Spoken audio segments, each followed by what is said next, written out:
So I'm all excited. I just got my Yokohama ice guards put on my minivan here. And then I get the dreaded TPMS error.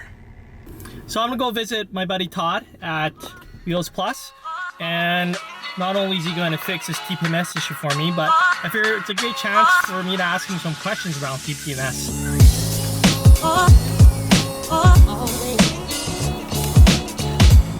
So this is Todd. He's a little shy, doesn't want to show his face. It is COVID time, so don't blame him for hiding his face. So Todd, tell us what is TPMS?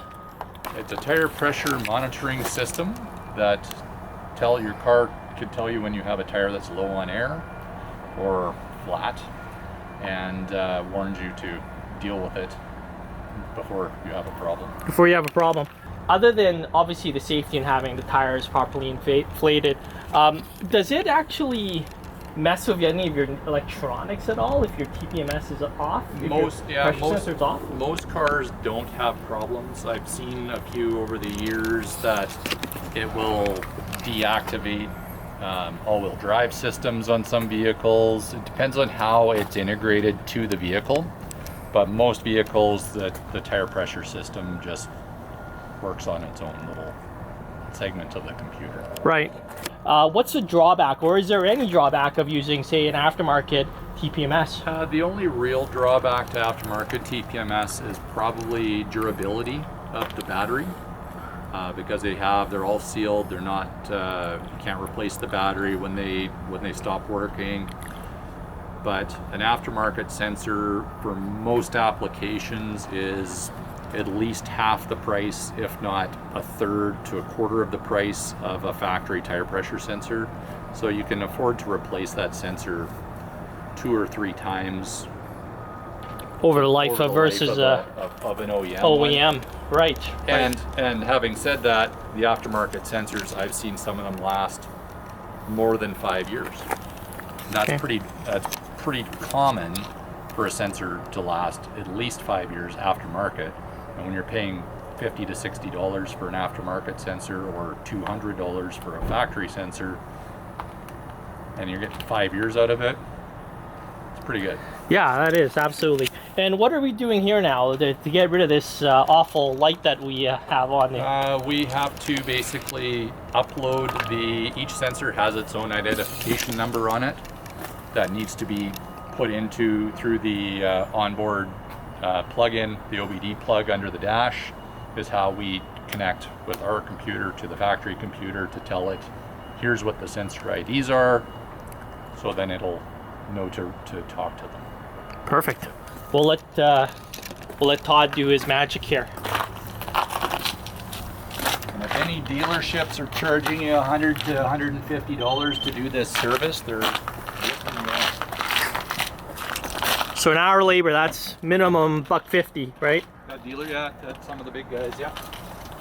There is the rubber mounted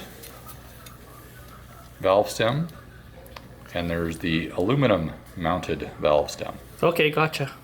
So, other than look, any real difference? High performance vehicles will have a metal one in it. Okay. Just for high speed stability in the valve stem. Okay.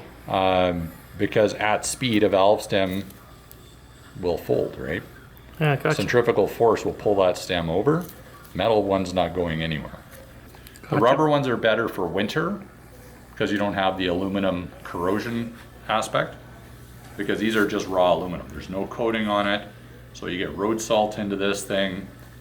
You go if somebody puts a valve cap on a little too tight, I've seen that, where it'll break the end of the valve stem off in my hand. Wow. Just from corrosion. So for winter wheel applications, 95% of the cars we will use the rubber-based one just as a problem solver. No, it totally makes sense. He's not going to be doing 250 kilometers an hour in the winter.